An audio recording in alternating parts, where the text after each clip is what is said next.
ever. Well, yeah, that's pretty easy. All right, we are almost ready. It's screaming.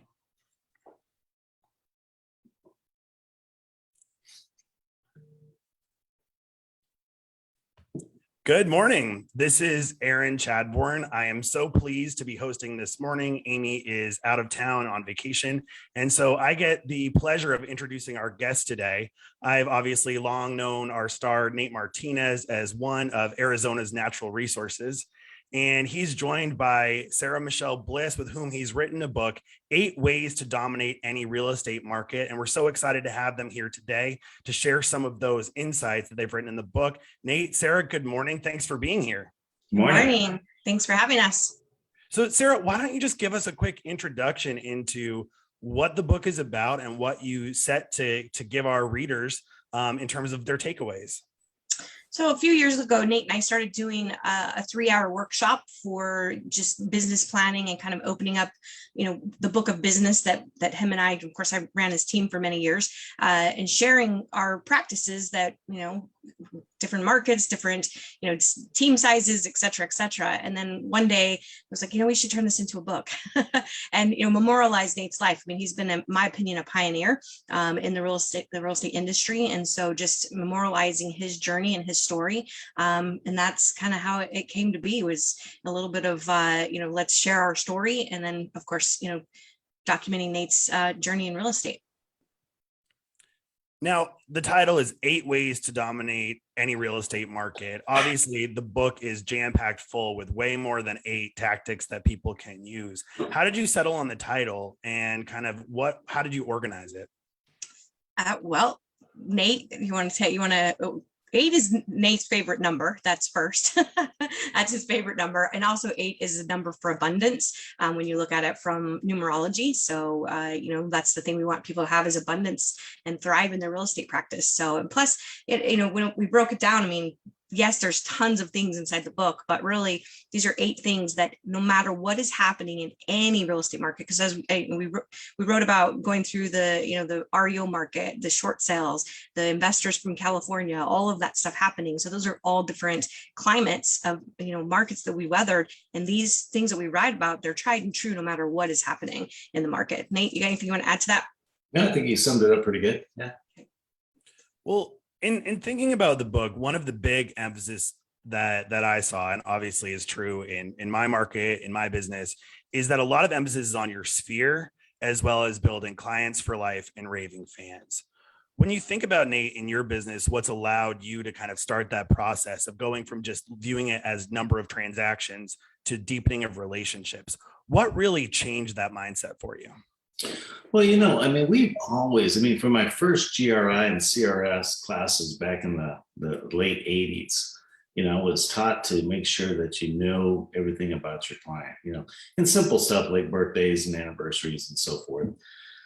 We've had a newsletter running, God, I don't know, 15, 20 years now that goes out. It's old school, like, in the mail. It's not an email, right? It's not a PDF.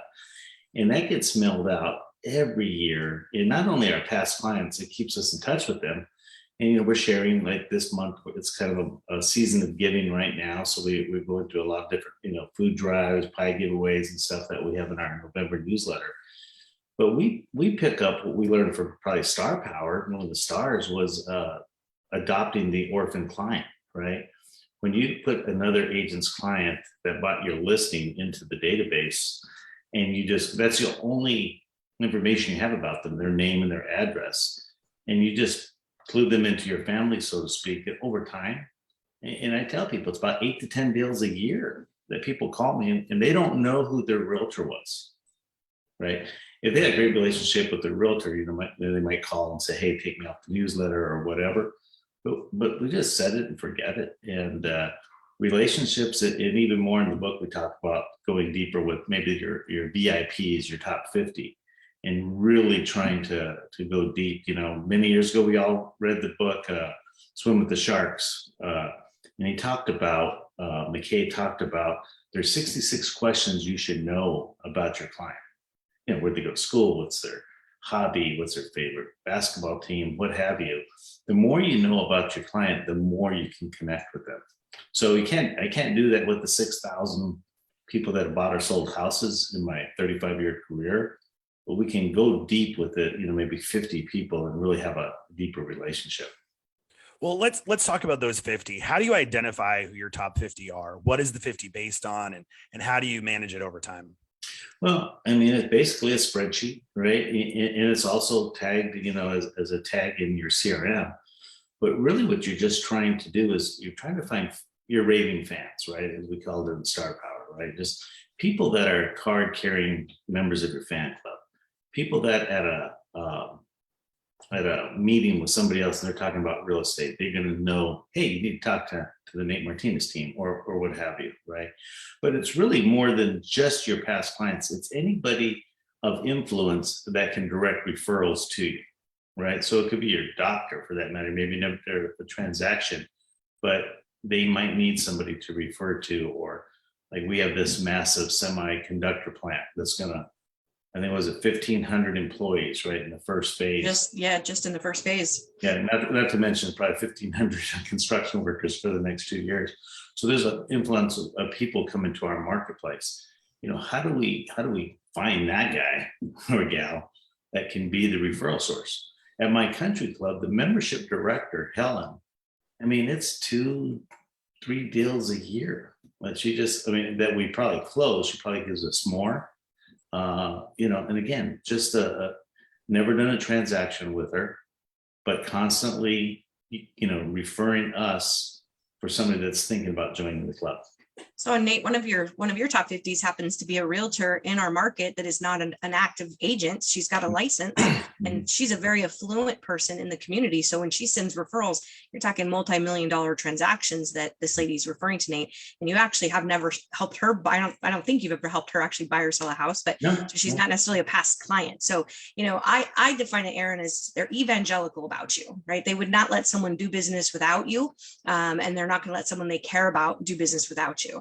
And, and as Nate said, you got to consider their reach in the community. Who do they know that I need to know? Right. The easiest way to increase your sales price is go hang out with people who can afford more expensive houses. Right. And so, who do they know in the community that I need to be hanging out with? And so, and it's organic. To answer your question, how do you manage it? It's organic. So it's designed to change from year to year. I mean, unfortunately, people pass on, right? They move away. Sometimes they never refer you. So they get kicked off of your cool kid club. Right. And so you constantly want to be nurturing that and minding it, keeping it clean. And I think that's also at the end of the year, you have an opportunity to have an honest conversation. Why did you not refer me? Is there a reason why? Can I do something better to earn your business? And then you also find out who's your rock stars. Nate, you just mentioned someone that sent you several deals. That's someone you would want to love on a little bit better at the end of the year to show your appreciation that, hey, you sent me 5 referrals this year. That's amazing, right? And so, taking the time to really, you got to be intentional, but if you're intentional, you're working it every single week and every single month and paying attention to that, you don't need to pay for leads. It's all right there in the relationships that you currently have. No, I think that's a great takeaway. And I think a couple of things that you said that I want to make sure our audience pays attention to is, number one, they don't have to be people who've bought and sold from you. These are the people that are connectors, the people that tend to send business to you. Number two, that you can really refresh the list. I know in our business, we often think, oh, here's a great person, we'll reward them, or whatever. And we see them refer to other people, or we see them not do business with us the next time. But it's rewarding those people who continue to refer to you and position you as an expert. I think that's wonderful. Now, Sarah, one of the things that you write about in the book is when you first joined Nate's team, I know you read Diana Kokoska's book with the Howard Brinton Seminar Systems that talked about your 30 days, the 31st days, and what you do to reach success. Mm-hmm. And the first thing it says to do is you write down everyone you know, all their contact information, and then you start calling. Number one, what was that process like for you? And number two, do you think it still holds true today? Absolutely. I still have that book. It's in my closet. So I still have an original copy. It's a little tattered over the years, but I still have it. And I love that book. So, you got to remember too, Aaron, I was barely 21 when I joined the team. So my friends were at the clubs hanging out, right? They weren't thinking about buying real estate. So I really had to dig deep. I was sending chicken soup to soul little postcards to family in other states because I didn't have a sphere, I didn't have a network of people to really grow that. And so it was definitely an effort. So, inside that book is the memory jogger, right? And so I found that I still use that to this day. I give that out to agents because it's a fantastic tool. It helps you to think, but who do I know that's this person, right? And I just was very intentional writing down every single person I knew and started just loving on them. And I still to this day, I have family members from other states that will call me and say, hey, we so-and-so's moving to Arizona or we want to buy. I mean, one of my nieces just recently was like, we need to get qualified. So I was able to help her with a lender and a realtor in Washington. So I absolutely think that those things are powerful. And I'd do it over again, even if I was starting new today. Well, and I think part of the value in that is that some of these tactics and tricks, they're old school. They're not very tech related, but it's just about those touches and those relationship building and staying in front of mind for people. And you lay out many of them in your book in each different chapter where you talk about the different ways you stay in front of people. And it doesn't always have to be in real estate. In fact, you guys point out that it's often when you're connecting with them based on what's happening personally or connecting them to sports events. What have you found some of the most effective touch points have been as you've built and deepened those personal relationships? I think whenever you can get face to face with somebody, I remember going to the game with you in Boston, it was a great connector, and you helped my son Brennan, so it was an awesome. Congratulations on his engagement, by the way. Yeah, I'm married already too. Boom. Oh, wow. That was fast. Yeah, really fast. They don't mess around on the Martinez team. They get things done. Yeah. So, anyway, we'll have to catch up on him and tell you some stories. But anyway, I think just connecting with people, it's like I have sports tickets both for the Arizona Cardinals and the Phoenix Suns. And I have 4, right, of each one of those. So it's cool to get tickets away. They appreciate that. But if you can make a night out of it, if you can actually go, maybe get a bite to eat, enjoy the game together. I care who wins, but I really don't care who wins, right? It's really about the relationship and going deep. But, whenever, sometimes we're so busy, we get invited to things like birthday parties. And we have to really try when somebody opens up their home or their family to you, we need to walk in, right? We can't say we're too busy. And sometimes we're too busy. I missed a 60 birthday party of a client this weekend, but I couldn't get to it. But, you want to make sure that you're acknowledging them and going deep. The Ford script is an amazing way to connect early on with people and often. Sarah, go ahead. No, I was just going to say that, when you meet a new buyer, you have an intimate relationship like that, right? The second they're in your car, you're getting to know things about them and, just the relationship blooms immediately. And then when the deal's done, it's like a bad breakup, right? With no closure. And so or a good breakup, I guess, because you got paid. But when they invite you to do those things, you got to go. You have helped them with something that is a primal need, right? Shelter is a primal need and it is so valuable to them. So when they invite you to that stuff, I mean, to me, that's gold. I've been to funerals, I've been to weddings, I've been to baby showers, I've been to graduations, all kinds of things. And I take great pride in being invited to those things because I'm an important part of that person's journey. So I think, you can't take that lightly. That's a pearl right there. I think what Nate said, I love it. When they open the door for you, when someone opens the door for you, you've got to walk through it. You've got to go. And of course you can't make it to everything, but when you can, it's such valuable. It builds that relationship. I was at a funeral a few weeks ago for the mother of a past client who passed away. And I probably sold houses to half of the room. And, it wasn't a business meeting for me, but it was a great, and it's, you think about funeral, that's not a great place to want to be, but it's places where it's a very intimate experience. And if you're unlocking that part of a person's life, I think you guys are absolutely right. It really takes that to the next level. One other theme that really jumped out to me in reading your book was intentionality. I think real estate is a type of business where it's really easy to get busy And it's really easy to just take a lot of incoming, right? You have lead gen over here, you have calls on your listings, you have buyers that need to see something. It's really easy to get inundated with lots of stimulus. And a big thing that you all focus on is creating the intentional work week and having an intentional schedule. Talk to me about what that is and what it looks like. You want to take that, Nate? Sure. I mean, it's something that's probably changed my life, right? From over time, we're chasing so many different carrots and goals, right? That you just go through and you just work, right? It's pretty easy to work. But when you can, put everything in a plan, a daily plan, a work plan, a week plan, and be intentional about it, it's for me, once I created this intentional week, right? And once I started to live by certain blocks, right? Like, I still produce and I still go out and list homes. And my goal is, if I'm going to go on the listing appointments between 3 and 5 would be the last appointment start, right?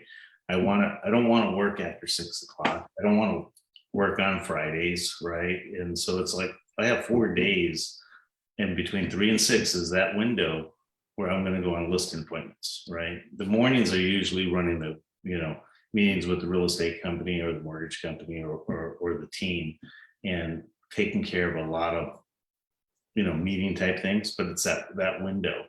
And once I started doing that, now, I'm not saying I don't work weekends, but I would say this year I probably worked maybe 5 days on a weekend over the course of the last, I don't know what week, we're in week 45 right now. So having your weekends free, Fridays I like to golf and have a day off. If I didn't have that intentional week, or when I start my morning, if I really set out and look at what are my 3 most important things I need to get done, right? And if I write those down, they're going to happen, right? If I wake up in the morning and let Facebook or my email start my day, it's hard to recover, right? You get on somebody else's agenda instead of yours. So if you can set your own agenda in the morning, take some time, kind of learn that through the Miracle Morning, Hal Elrod's book, which is visualizing your day. And we kind of put that into our book. We put that into our journal. It's something that we do consciously every morning. I think that intentionality, though, it just makes such a difference, because like you said, if you want to have those weekends free, it doesn't happen by accident. And in fact, if you are accidentally finding yourself free, there's probably something wrong with your business, because you don't know how to keep yourself focused on money-making activities, right? On being productive. And I think what, you talk about in the book too, is if you want to build out time to attend your daughter's sporting events and make sure that you're going to be there, you need to be intentional about it, to protect that time and to create the dynamic around it. I like your talk about visualizing. Another thing, Sarah, I know that you focus on a little bit is visualizing goals and the power that has. What are some of those goals that you set out earlier in your career, and kind of what do they look like now? Well, using the book that Diana Kokoska wrote with Howard Brenton, in the back of that, one of the exercises in that book talks about doing the quantum leap. And so the quantum leap is basically just getting into a visualization of what it is that you want, and you drill deep, go into what are you wearing, who you're with, what are the smells, what are the sounds, where are you at, right? And then you write out about it as if it's already happened. And then you finish it by saying, I believe it's something along the lines of, I'm making the quantum leap, I'm open to the unexpected, and something along those lines. So I did that every day for 30 days while I was doing that book. And I know it sounds silly now, but at the time I wanted to buy a jet ski. And so I had the jet ski on a picture of it printed out on my refrigerator. I had the exact one that I wanted, right? And every day I would think about that. And so I started on the team in December of 97, and I owned that jet ski by April that following year. So within less than 6 months, I owned that exact jet ski that I had printed out the picture of. And so that intentionality is powerful, right? When you put it out there and you have, and again, I would drill deep, like, what's the weather like? Who am I with? I could smell the sunblock, what were we eating? All of that stuff, and get really, really specific with it. And it's amazing how, things just start to happen, right? And so it's a little bit different these days, right? Not just like thinking about a jet ski these days, but I still think that it's very, very powerful and manifesting the life that you want. Well, again, it's all about intentionality, right? It's about thinking about what is your business enabling you to do and to achieve. Go ahead, Nate. I was just going to say, I've used visualization more so than detailed business plan, right? I pretty much have visualized just about everything that's happened, right? Even from opening up our first office to the first building we built and the second building. It was like I drove by a piece of dirt and I said, I'm going to do an office on that piece of dirt. And 5 years later, we built a building right there, right? And it wasn't a big plan around it, but there was some intention, and you can just get a vision, and if you can hold on to that vision and figure out how to make it happen. Like I said, there was no crazy business plan to build an office building in Surprise, Arizona. And to be quite honest with you, 20 years ago, I mean, I lived here all my life. I really didn't know what Surprise was, right? It was this little town. It was a surprise, right? But anyway, so, and we've owned a building there for 17, 18 years now, and it's just putting it out there, put it out to the universe, and it should come back.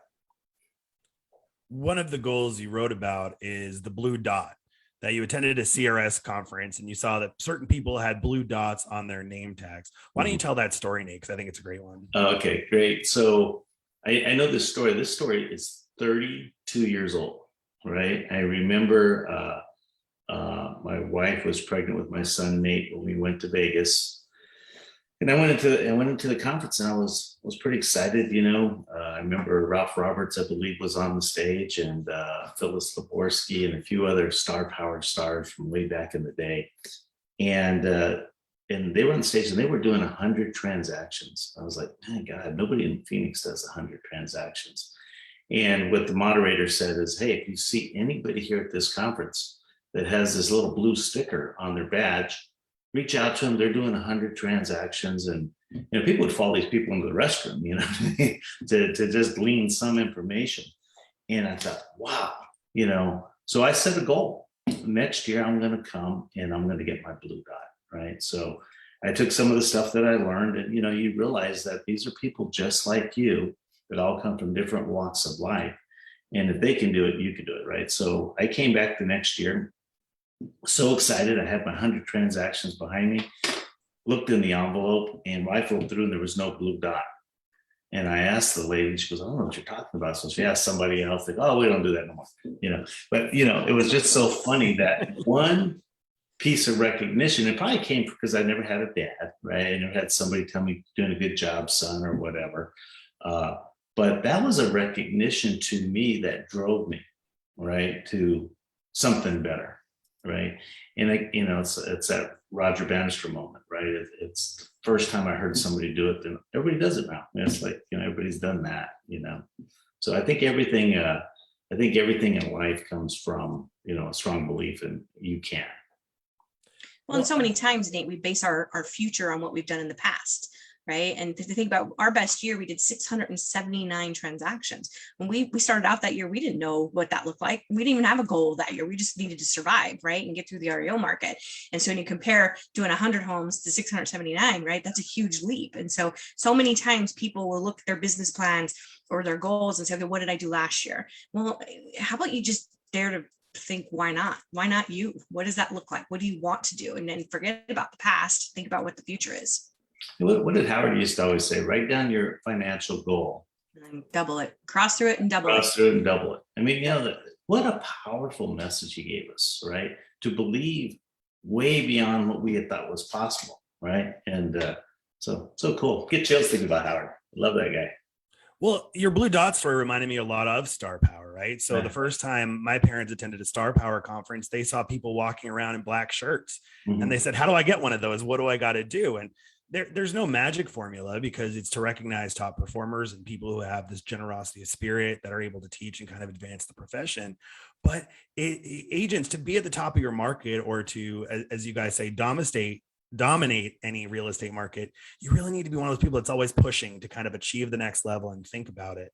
And one quote that you had in the book, Nate, it said something along the lines of, it's hard to get wealthy in real estate, but it's easy to, not necessarily. And so if you're thinking about making money or not making a lot of money, making a lot of money or not, sometimes focusing on goals like number of transactions, that's great to kind of think about how you get market recognition, how you build. how do you go from focusing just on transaction volume to thinking about building a business and thinking about your core profitability? Well, I mean, there's lessons over your life, right? Because in the beginning, it was just to be number one and whatever that was. Wasn't really focused on profitability, and that, that definitely got me in trouble, got me behind on taxes, many years ago. So, getting intentional about getting your financial house together, right? So, I'm absolutely amazed, right, where I sit today and where other people around me sit, by just being consistent, right? If that's buying residential real estate, or if that's, we opened up a brokerage 20 years ago. We opened up a mortgage company a couple of years ago. We opened up a title company 5 years ago.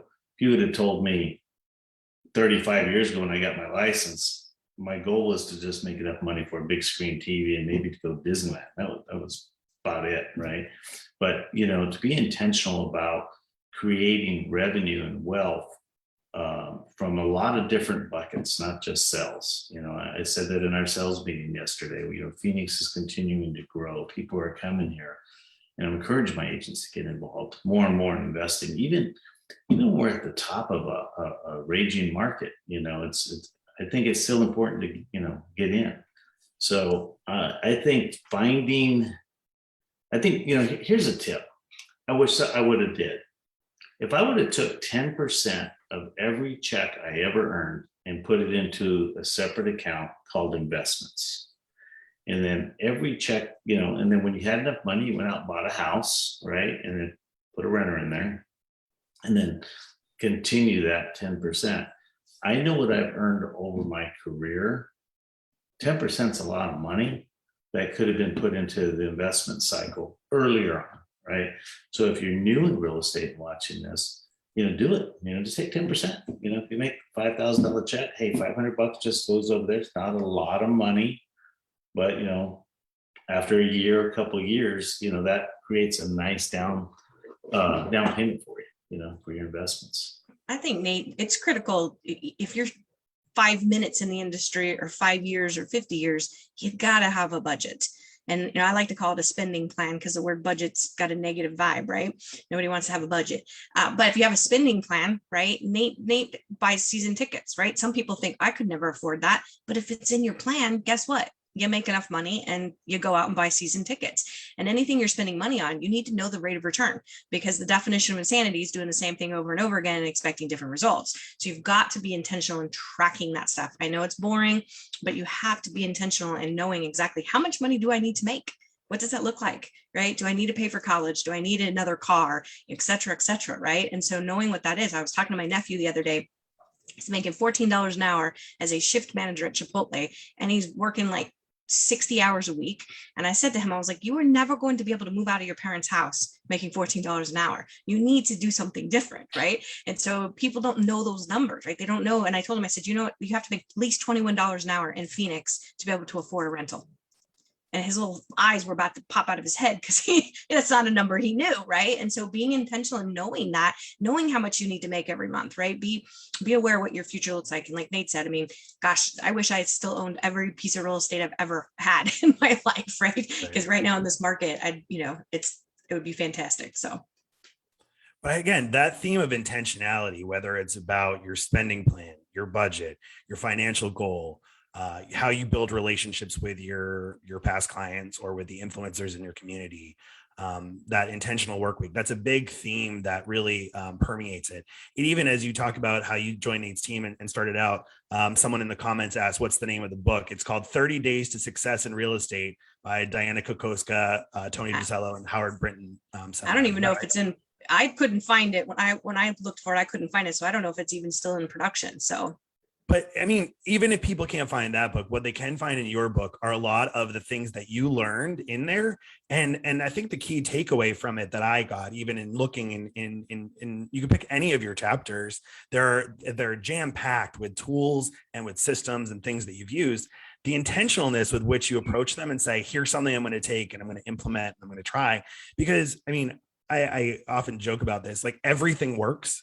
Like you say, oh, which thing are you going to do? Well, if you pick one that someone's had success with and you implement it and you measure it and you are consistent about it, everything works. Mhm. So whether it's, the pie giveaway or the going to sporting events or making the hour of power where you call your clients, everything works if you implement it and if you're true to it and you're consistent about it. And so I think that's wonderful.